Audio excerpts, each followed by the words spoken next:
आइए सबसे पहले हम अपना पॉइंट डिस्कस करते हैं, that is our mutually exclusive points को।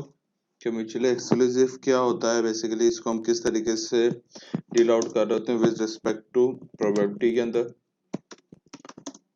सर सबसे पहले हम इसकी डेफिनेशन समझते हैं कि म्यूचुअली एक्सक्लूसिव हमारे पास बोलता क्या। सर ये बोलता है कि अगर आपके पास जितने भी इवेंट्स आ रहे हैं, ठीक है, वो दोनों में से कोई भी एक इवेंट आ जाए। जैसे लेट्स सपोज मैं बोलता हूँ कि मेरे पास 2 इवेंट्स हैं, कि मैं या तो बोलूँ कि कॉइन है, ठीक है, कॉइन के हमारे पास 2 फेसेस होते हैं, या तो आपके पास आ सकता है हेड, या तो आप बोलोगे कि मेरे पास टेल आ सकता है, ठीक है। इसके अलावा कुछ नहीं। अब जब आपके पास हेड आ जाएगा, ठीक है, तो आपके पास क्या होगा, टेल आ नहीं सकेगा, tail will not come. Similarly हम बोले अगर मेरे पास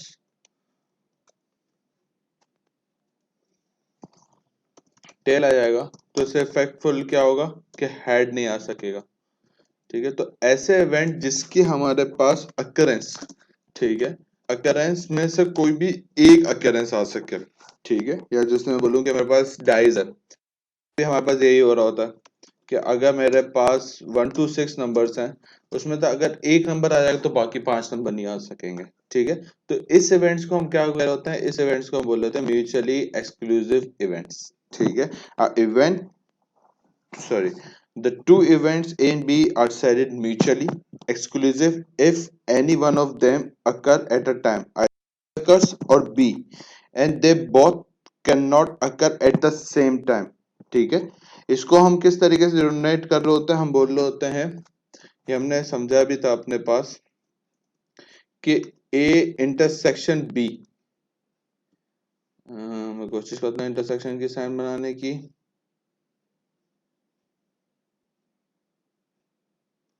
A इंटरसेक्शन B जो होगा हमारे पास, ये बराबर नहीं हो पाएगा हमारे पास, is not equal to the null set, ठीक है। तो सर हम इसको इस तरीके से देना, क्यों सर, क्योंकि हम ये बोलेंगे इसमें कुछ ना कुछ इवेंट आ रहे होंगे। इंटरसेक्शन का मतलब होता है क्या, कॉमन, ठीक है। इसमें सर ये बोला है कि A and B is not equal to null set is because of कि हमें इसमें तो कुछ ना कुछ इवेंट फाइंड आउट हो जाएगा, सेट है सर।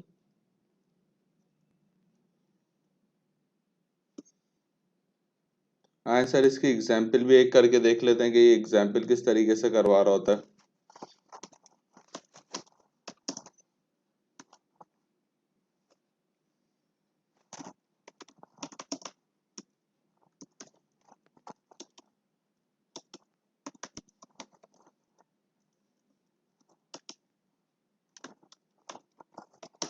सर एग्जाम्पल में हम लेट्स सपोज बोलते हैं अपने पास, सर इसका फॉर्मूला भी हम सबसे पहले डिसाइड कर लेते हैं अपने पास, ताकि हमें जब वर्किंग कर रहे हो तो हमारे पास पता हो कि इसका फॉर्मूला किस तरीके से होता है जब हमारे पास म्यूचुअल एक्सक्लूसिव के इवेंट्स की बात की जाती है। ये बोलता है कि P is donate for probability P A और B।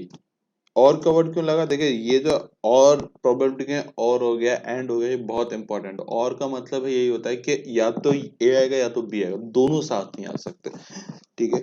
ये बराबर किसको हो गया, हम बोलेंगे प्रोबेबिलिटी ऑफ ए इसके साथ प्लस कर दो आप प्रोबेबिलिटी ऑफ बी को, सही है। या आप इसके अंदर हम ये कह सकते हैं प्रोबेबिलिटी ऑफ ए, या तभी हम इसको ए की फॉर्मूला रहने देते हैं, ठीक है। फर्क फॉर्मूला हम देखते हैं बाद में कभी। सर हमारे पास लेट्स सपोज एग्जांपल में लेता हूं, 2 dice are rolled once,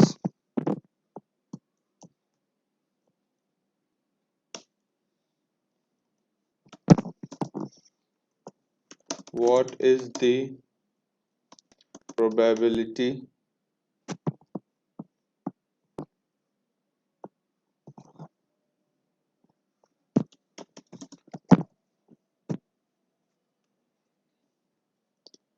probability of getting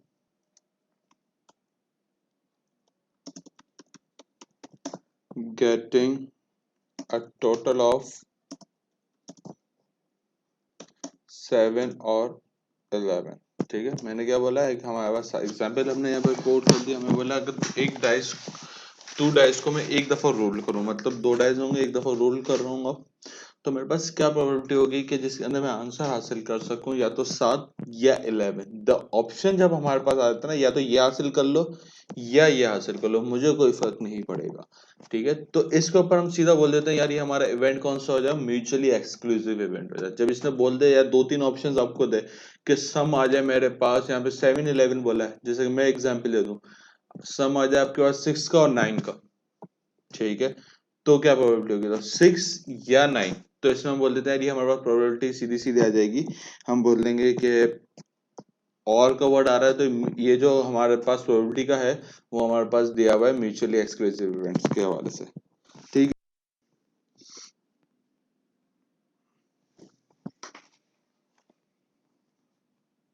तो सर हमारे पास टोटल पॉसिबिलिटी ऑफ सेट्स कितने बन सकते हैं, हमने डिस्कस भी किया होता अपने पास क्लासेस में। पॉसिबिलिटी ऑफ इवेंट्स है बोलूं या सेट्स कितने बन सकते हैं, जिसमें हम बोलते हैं टोटल 36, क्योंकि डाइस 2 हैं तो टोटल पॉसिबिलिटी हमारे पास कितनी हो सकती थी, 36 हो सकती थी। ठीक है, अब इसने बोला सम ऑफ 7 बताओ मुझे, पहले सम ऑफ 7 हम देख लेते हैं। सम ऑफ 7 कहाँ कहाँ से आ सकता है सर हमारे पास, हम बोलेंगे सम ऑफ 7 एक हमारे पास आ सकता है 16। ठीक है, साथ ही साथ 6-1, फिर आ सकता है हमारे पास 5-2,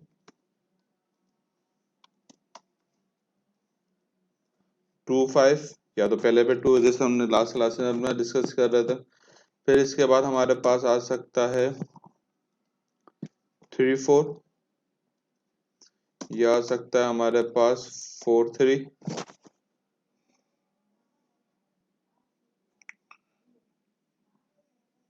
तो टोटल हमारे पास पॉसिबिलिटीज इसमें कितनी दिख रही है सर, 6 पॉसिबिलिटीज इसमें दिख रही है हमारे पास।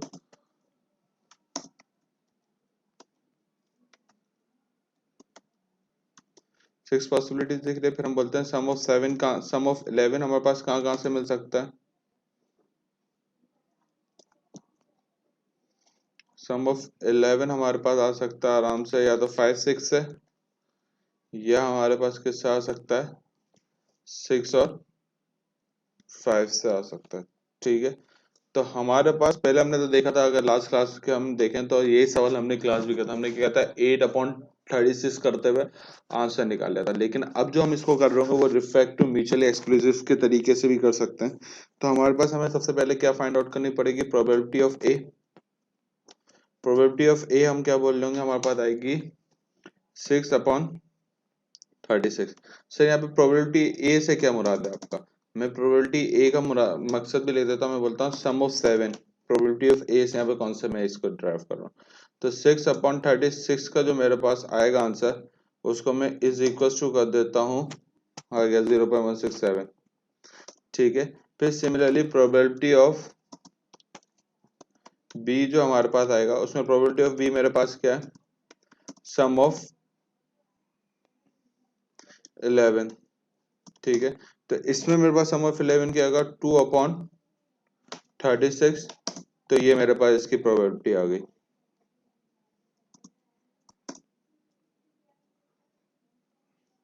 सही है, अब मुझे क्या निकालना है, मुझे प्रोबेबिलिटी का निकालना है, formula P is equals to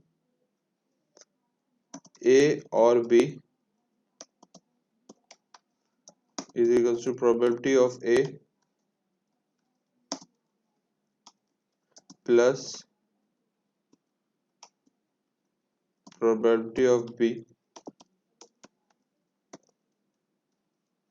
ठीक है, तो प्रोबेबिलिटी ऑफ ए और प्रोबेबिलिटी ऑफ B मेरे पास क्या आ रहा है सर, मैं बोलूंगा हमारे पास आ रहा है इज इक्वल्स टू, आ जाएगा हमारे पास 0.1667 प्लस कर दो 0.05567, ठीक है, 5556, तो हमारे पास इज इक्वल टू आंसर क्या आ जाएगा 0.223। सही है सर, हमारे पास ये आंसर आ जाएगा। अगर हम बात करें अपने पास, अगर जैसे कि हमने लास्ट क्लास में अपने पास क्या भी था, हमने क्या किया था, हमने डायरेक्टली 8/36 के थ्रू करते हुए देखा था इसको, ठीक है। तो 8/36 थ्रू का भी आंसर क्या था 0.222। तो सर अगर हम इसको इस तरीके से करें या इस तरीके से करें तो हमारे पास सही रहेगा। तो सर हमें कौन सा तरीका, डायरेक्टली ये वाला तरीका अप्लाई कर लें? नहीं सर, जब तक हमने ये वाला तरीका नहीं सीखा था हम ये वाला डायरेक्टली अप्लाई कर सकते थे, लेकिन सिंस अगर आपके पेपर के अंदर इवेंट्स और आ रहे हो तो हम इसको इस लॉ के तहत अगर ब्रेकआउट करते हुए कोशिश करें, ऐसे करें तो भी कोई मसला नहीं, लेकिन कोशिश करेंगे तो प्रेजेंटेशन काफी अच्छी हो जाएगी हमारे पास। सही है सर, अब इसको कॉपी कर लेंगे, वीडियो को रोकते हुए हम आगे बढ़ते हैं। सर हम अपने पास एक और एग्जाम्पल नंबर 1 देख लीजिए, अब हम इसके बाद देखने जाते हैं एग्जाम्पल नंबर 2। ठीक है सर, एग्जाम्पल नंबर 2 के अंदर मैं हमारे पास जो देखने जा रहा हूँ वो देख रहा हूँ हमारे पास कार्ड्स का सेटअप। ठीक है, अभी हम कार्ड्स का पहले समझ लेते हैं थोड़ा बहुत क्या सिस्टम होता है, ताकि हम है ना फिर जो नेक्स्ट एग्जाम्पल मैंने डिजाइन की हुई है आपके लिए वो मैं आपको सुना। सर टोटल कार्ड्स अगर हम बात करें कि अगर कार्ड पैक ऑफ कार्ड हम लेते हैं तो इसमें टोटल कार्ड्स होते हैं हमारे पास सब 52 कार्ड्स। ठीक है, इस 52 कार्ड्स के अंदर हमारे पास 4 काइंड्स होती हैं, 4 काइंड्स होती हैं सर, जिसके अंदर हमारे पास पहली काइंड होती है हार्ट शेप की।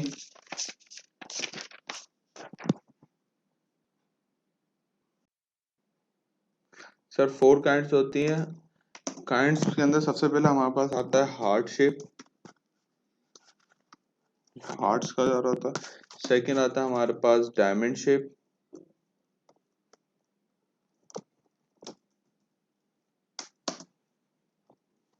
सेकंड शेप आ रहा था हमारे पास डायमंड शेप।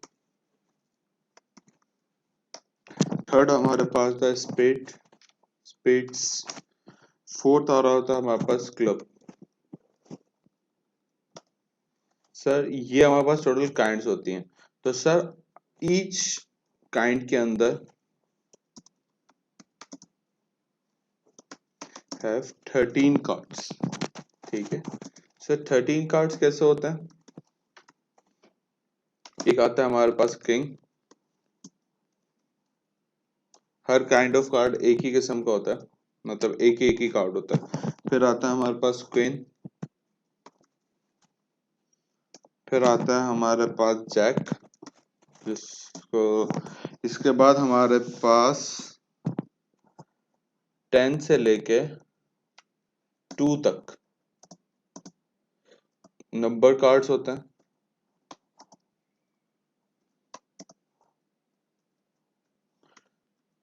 ठीक है सर, फिर एक आता है हमारे पास एस, जैसा इक्का जिसको हम बोलते हैं, हम बोले जिसको नंबर होता है 1, 1 हमारे पास नहीं होता, उसको हम कह रहे होते हैं एस। ठीक है, मैं वही नाम इस्तेमाल करूंगा जो पेपर में या नॉर्मली कार्ड्स के अंदर इस्तेमाल किया जा रहा होता है, एस उसको कह रहे होते हैं। एस बेसिकली होता है 1। सही है सर, तो सर ये हमारे पास टोटल 3, और ये हो गया हमारे पास 9, 10, 11, 12, 13, 9 नंबर्स हो गए, 9 और एक 10 नंबर हो गए टोटल हमारे पास। एक जैक क्वीन और किंग, ये टोटल 13। तो सर अगर हम बात करें, ये तो हमने ईच काइंड की बात करी, तो टोटल पैक के अंदर हमारे पास कितने कार्ड्स होंगे? टोटल पैक के अंदर जो हमारे पास होंगे वो हमारे पास होंगे 4 किंग होंगे। सर ये समझने से ज्यादा जरूरी, क्योंकि जितने भी आपके पास इससे रिलेटेड क्वेश्चंस होते हैं कार्ड से, ये चार्ट आपको अगर जहन में रहेगा तो आप आराम से क्लियर कर सकते हैं, वरना इश्यू होगा कि कौन सा कार्ड कितनी क्वांटिटी होती है, कैसे होता है, वर्किंग करने में आपको मसला होगा। ठीक है, 10 से लेके नंबर तक पे भी आपके पास ईच नंबर के कितने कार्ड्स होते हैं? 4 कार्ड्स होते हैं। सही है, फिर जो आपके पास एस जिसको हम इक्का भी कह रहे होते हैं, उसके भी आपके पास 4 कार्ड्स होते हैं। ठीक है, तो इसी तरीके से आपके पास पैक ऑफ कार्ड बन जाता है।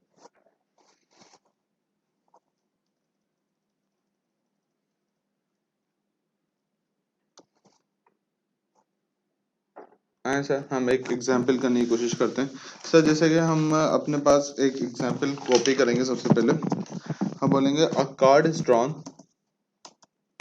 Example number 2, a card is drawn from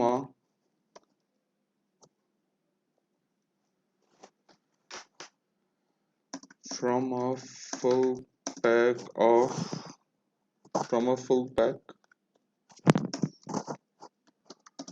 find the probability that it is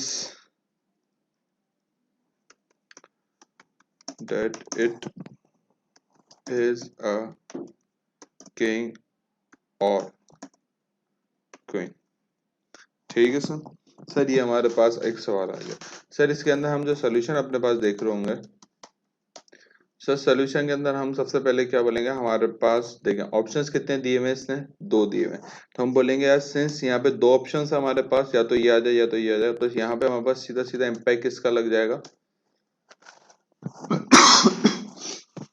यहाँ पे टोटल हमारे पास 2 ऑप्शंस दिए हुए हैं, तो हमारे पास यहाँ पे हम इसको क्या बोलेंगे, हम इसको बोलेंगे म्यूचुअली एक्सक्लूसिव इवेंट्स हमारे पास, क्योंकि इसने 2 के ऑप्शंस दिए हुए हैं।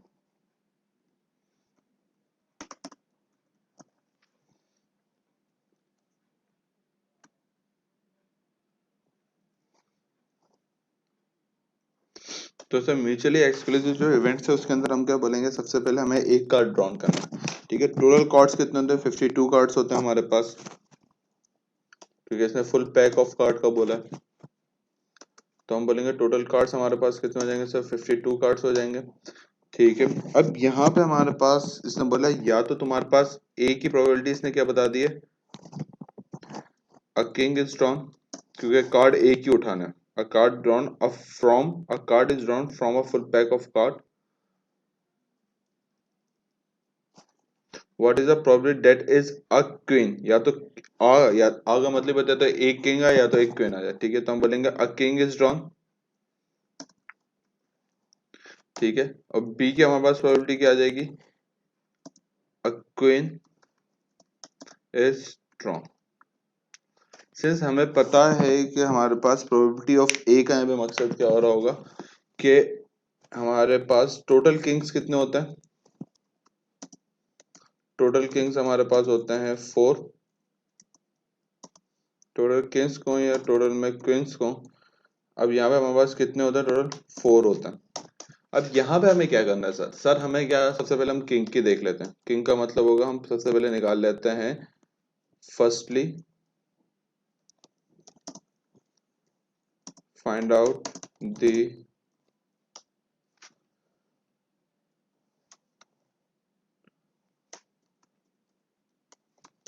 Probability of A. ठीक है, तो प्रोबेबिलिटी ऑफ ए हमारे पास क्या होगा,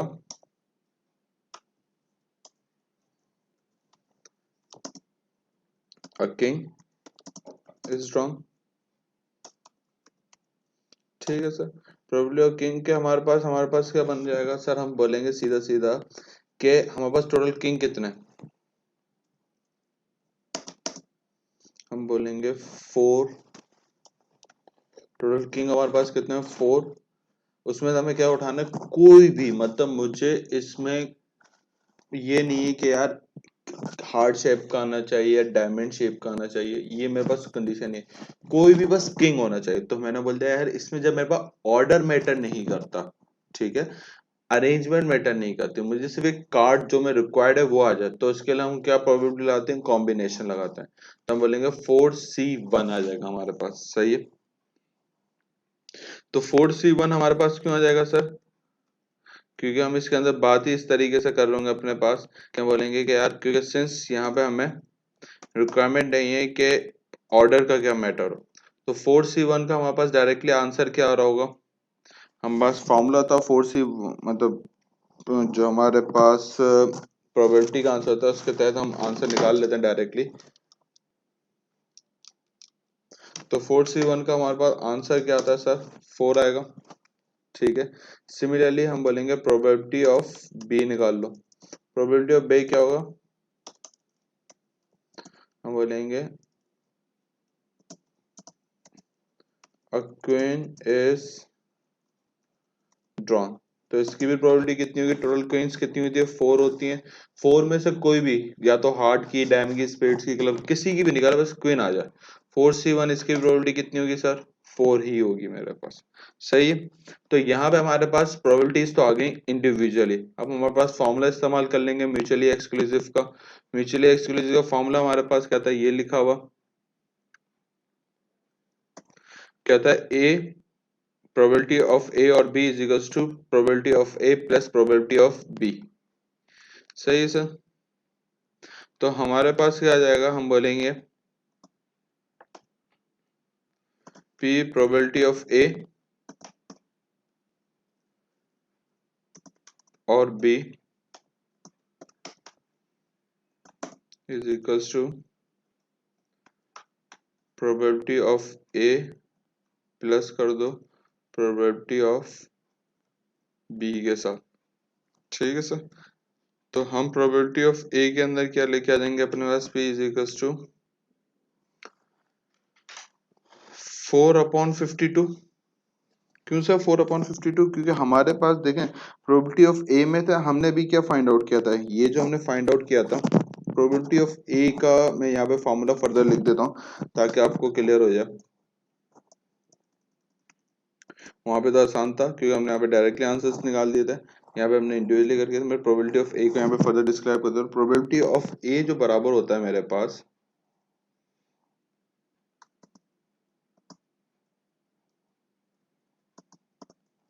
वो बराबर होता है मेरे पास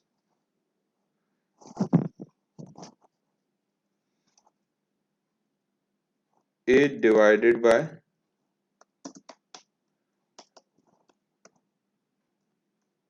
एच से। सर ए से क्या मुराद होती है, सर ए से मेरे पास मतलब होता है मेरा, जो हमने क्लास के अंदर भी डिस्कस किया था, फेवरेबल या पॉसिबल रिक्वायरमेंट्स। ठीक है। और एस से मुराद होती है मेरे पास, एस से मुराद होते हैं मेरे पास टोटल नंबर। ठीक है सर। तो यहाँ पे हमने क्या करा, टोटल फेवरेबल मेरे लिए कितने इवेंट्स आ जाएंगे, 4 आ जाएंगे, कि 4 कार्ड्स हैं, 4 में से कोई भी मैं उठा सकता हूँ। ठीक है। और उससे टोटल नंबर्स कितने होंगे, 52 कार्ड्स आ रहे होंगे। सिमिलरली मैं क्या बोलूंगा, मेरे पास प्लस बी कर दूंगा। प्लस बी मेरे पास करते हुए क्या आंसर आ रहा होगा सर, मैं बोल दूंगा ये भी मेरे पास कितना आ जाएगा, 4/52 आ जाएगा। ठीक है। तो टोटल मेरे पास ये आंसर आ रहा है, मैं इसको फर्दर कैलकुलेट भी कर देता हूँ।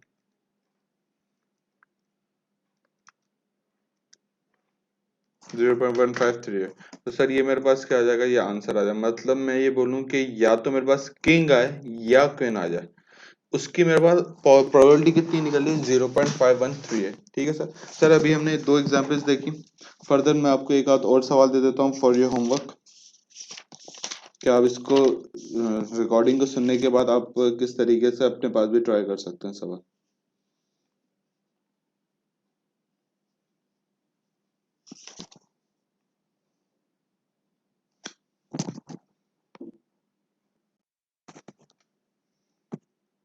सर मैं होमवर्क नोट डाउन कर देता हूँ।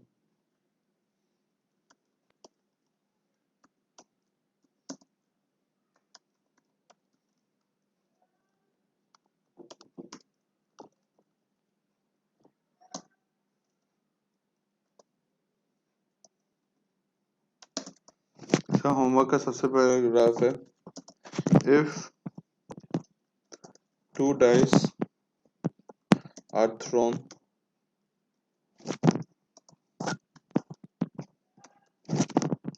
simultaneously,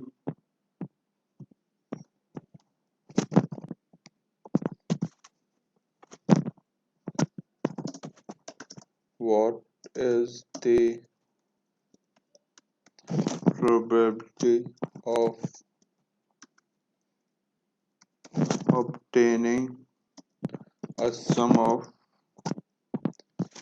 5 और sum of 7. ठीक है सर. तो question number 2, one card is drawn from a pack of 52 cards.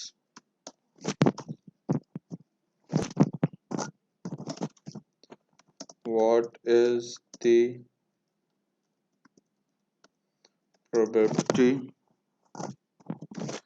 that the card is either king or ace? ठीक है सर. क्वेश्चन नंबर 3 हमारे पास है.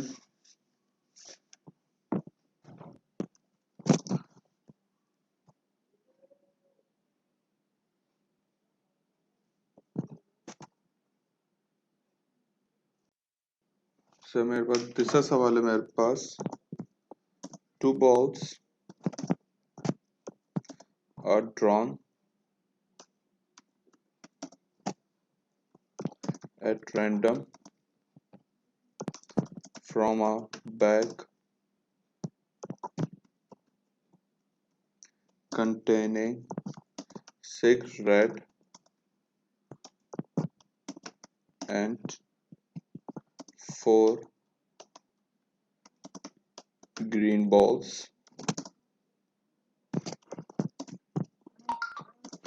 Find the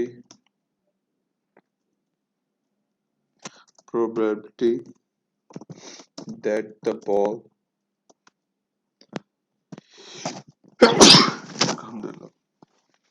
that the balls are either red or green. ठीक है. Question number 4,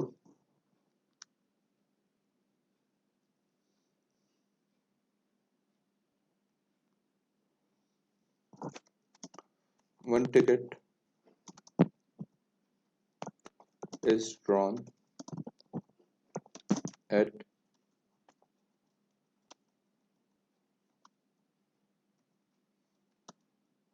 random from a set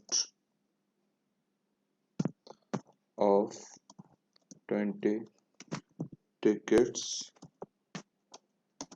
numbers 1 to 20.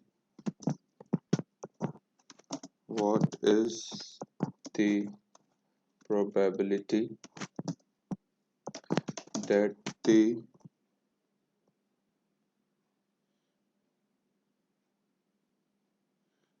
number is that the number is a multiple of 3 or 7. ठीक है. So question number 5, what is the probability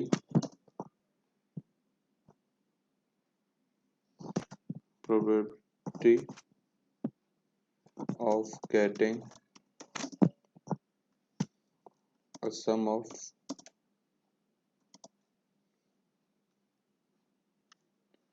5 or 9 when 2 dice are rolled? Question number 3. Question number 5 6 भी कर देते हैं हम आपके लिए. Question number 6 क्या है?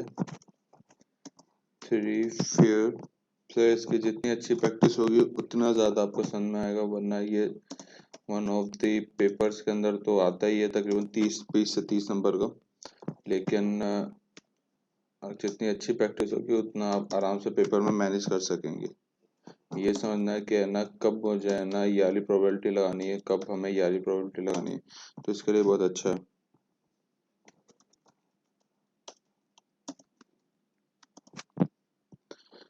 Prepare a sample space and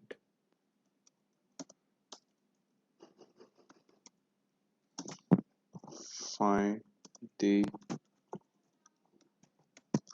probability of getting 2 heads और 3 heads। ठीक है सर ये आपके होमवर्क के मासूमाना 6 सवाल हैं। कोशिश करिएगा इसको करने की, रिकॉर्डिंग कंप्लीट करने के बाद ही कोशिश करिएगा।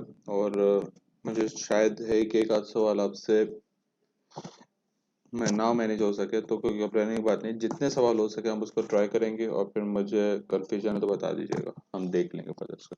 ठीक है, फर्दर हम रिकॉर्डिंग के अंदर आपके जो 3 टॉपिक मजीद हैं उसको भी डिस्कस कर लेते हैं। ठीक है सर, अपना बहुत सारा ख्याल रखिएगा। अल्लाह हाफिज़।